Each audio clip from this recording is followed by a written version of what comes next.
छत्रपतींचा विचार म्हणजे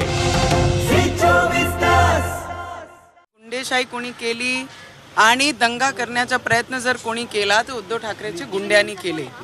आमचे घराचे बाहेर मुंबईला सुद्धा आणि अमरावतीला सुद्धा त्या दोन्ही ठिकाणी ज्या पद्धतीने गुंडे पाठवून जे हल्ला करण्यात आला त्याच्या अगेन्स्ट आम्ही जेव्हा कंप्लेंट दिली त्याच्यावर अजूनही काही कारवाई नाही झाली। संजय राऊत जे पोपट आहे, रवीजींची भाषा ते चवन्नी छाप ज्याला आपण म्हणतो, आणि त्यांनी ज्या पद्धतीने म्हटलं की 20 फूट गड्ड्यामध्ये गाडून देऊ, त्याच्या अगेन्स्टमध्ये जेव्हा आम्ही इथे तक्रार दिली तर त्याच्यावर काही ॲक्शन नाही झालं। त्याच्यासाठी मी दिल्ली चालली आहे आणि त्याच्यासोबत जे माझ्यासोबत घडलं आणि कोर्टाचा कोणीही जर म्हणत असताना अपमान आम्ही केला, आमचे सारखे लोक, एक आमदार आणि एक खासदार कोर्टाचा सन्मान एक भारतीय नागरिक म्हणून नेहमी करत आलो आणि पुढे सुद्धा आम्ही त्याची पूर्ण रिस्पेक्ट करणार आहे आणि त्यांच्या आदेशाचा पालन सुद्धा आम्ही केला। एकही शब्द आम्ही त्या विषयावर ते ऑफेन्सबद्दल आम्ही हनुमान चालीसा वाचू आणि मातोश्री या तिन्ही चारी बाजूनी एकही वक्तव्य आम्ही केला नाही आणि त्या सब्जेक्टला धरून आम्ही काहीच बोललो नाही। आमच्यासोबत जेही घडलं, आम्हाला ज्या पद्धतीने पीडा पोचवण्याचं काम या सरकारने केलं, उद्धव ठाकरे बेसिकली त्यांनी केलं, त्याच्या अगेन्स्टमध्ये मी दिल्ली चालली आहे आणि जाऊन जेवढेही प्रमुख नेते आहे जे महिलांना रिस्पेक्ट करतात, सन्मान करतात, असे आमचे देशाचे गृहमंत्री, आमचे प्रधानमंत्री आणि ओम बिर्ला साहेब ज्यांचे सभागृहाचे आम्ही मेंबर आहोत, त्यांना जाऊन मी भेटणार आहे। आणि जेही माझ्यासोबत घडलं, लॉकअप पासून ते जेलपर्यंत त्यांनी जे व्यवहार एक लोकप्रतिनिधीसोबत केला, ठीक आहे, आम्ही मानतो की जेलानंतर गेल्यानंतर तिथे आपण लोकप्रतिनिधी नसतो आणि आपण क्रिमिनल सारखा तुम्ही ट्रीट करता, पण त्याचेही काही नियम कायदे असतात। मला वाटते की आमचे आदरणीय दादासाहेबनी, ज्यांना आम्ही दादा पूर्ण महाराष्ट्र बोलते आणि त्यांना आम्ही सुद्धा रिस्पेक्ट करतो आणि दादा आम्हाला ओळखते, दादासारखे एक सेकंड दादासारखी व्यक्तीनी असं भाष्य करणं मला वाटते आमच्यासारखे लोकांना डिमॉरलाइज करण्याचं काम करत आहे। तर पण मी दादांना एक रिक्वेस्ट करेन, दादांनी पोलीस स्टेशनची गोष्ट केली, ठीक आहे, ते व्हिडिओ व्हायरल केला, पण दादा एक महिलासोबत तुम्ही असताना या महाराष्ट्रामध्ये मुख्यमंत्री काही कामाचं नाही आहे, ते आपल्यालाही माहिती आहे आणि तुम्हीच मुख्यमंत्रीचे पदापेक्षा जास्त कामं करतात, तर आपण सुद्धा याची माहिती घ्यावं की लॉकअप पासून आणि जेलापर्यंत कोणत्या पद्धतीने आमच्यासोबत व्यवहार झाला त्याची चौकशी जर आपण केली तर आपल्याला माहीत पडेल, कारण आपण ठोक-रोक बोलणारे व्यक्ती आहे, तर त्याची माहिती घेऊन त्याच्यावरही सुद्धा आपण बोललो पाहिजे, एवढी विनंती करते।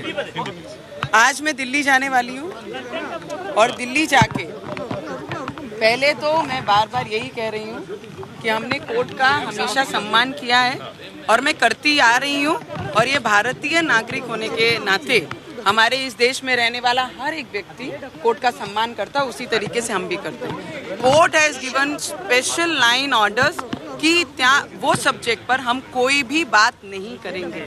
हमने ऑफेंस के बारे में बात नहीं की, हमने किस तरीके से ऑफेंस लगाया उसके बारे में बात नहीं की, वो सब बातें बाजू में रख के जो मेरे साथ लॉकअप से लेके जेल में हुआ, मेरी हेल्थ इश्यू को लेके जिस तरीके से उन्होंने अवॉइड किया, वो सब चीज़ों पे मेरा बात करना, लोगों को सामने ला के बताना।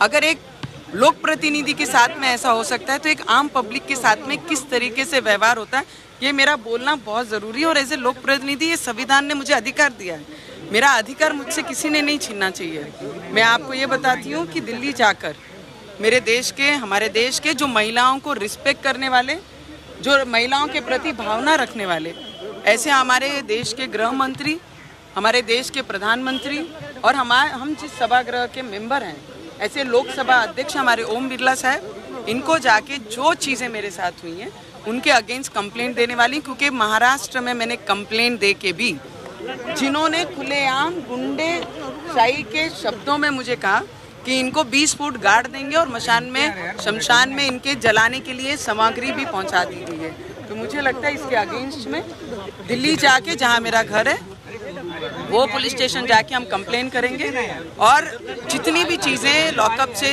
जेल तक हुई हैं उसके अगेंस्ट में कार्रवाई की मांग करूंगी मैं। और ऐसे कोई भी लोक प्रतिनिधि हो या आम व्यक्ति नागरिक हो या महाराष्ट्र के या देश का, उसके साथ ऐसी दुर्घटना नहीं होगी।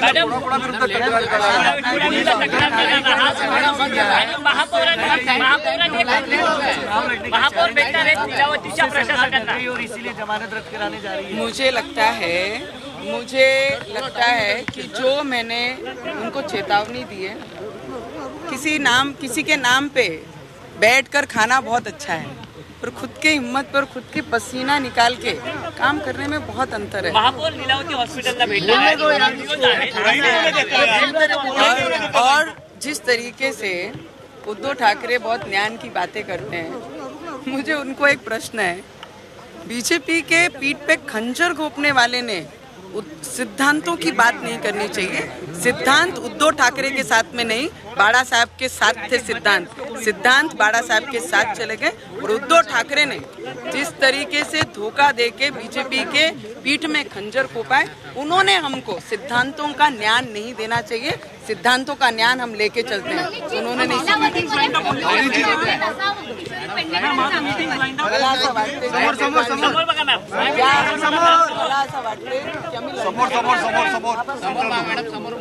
और जो भी लीलावती का जो भी चीजें ये बात कर रहे हैं, इनको कोई काम नहीं है। अगर काम होता तो हमारे एक एक व्यक्ति, नारायण राणे साहब का हो गए, बाकी जितने भी जन हैं जो इनके विरोध में बोलते हैं, घरों पे कार्रवाई करते हैं, घर तोड़ते हैं या उनको अंदर डालते हैं, यही काम उद्धव ठाकरे के और उनके आजू बाजू जो पिलांटू हैं, जो उनके सलाहकार हैं, जिन्होंने बीजेपी के पीठ में खंजर कैसे घोंपना तो सिखाया। मुझे लगता है कि उन पे बात करना और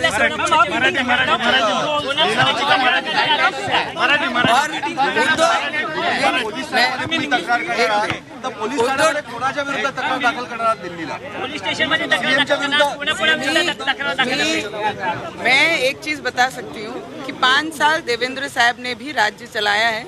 ऐसी श्रूड की राजनीति कहीं पर भी महाराष्ट्र में कभी नहीं हुई। अगर सीखना है उद्धव ठाकरे जी को, तो उन्होंने देवेंद्र साहब से सीखना चाहिए कि महाराष्ट्र किस तरीके से चलाना चाहिए और किस भावना से चलाना चाहिए। श्रूड बुद्धि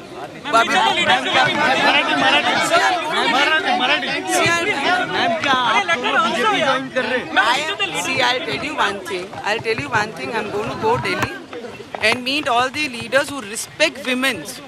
I'm going to meet them.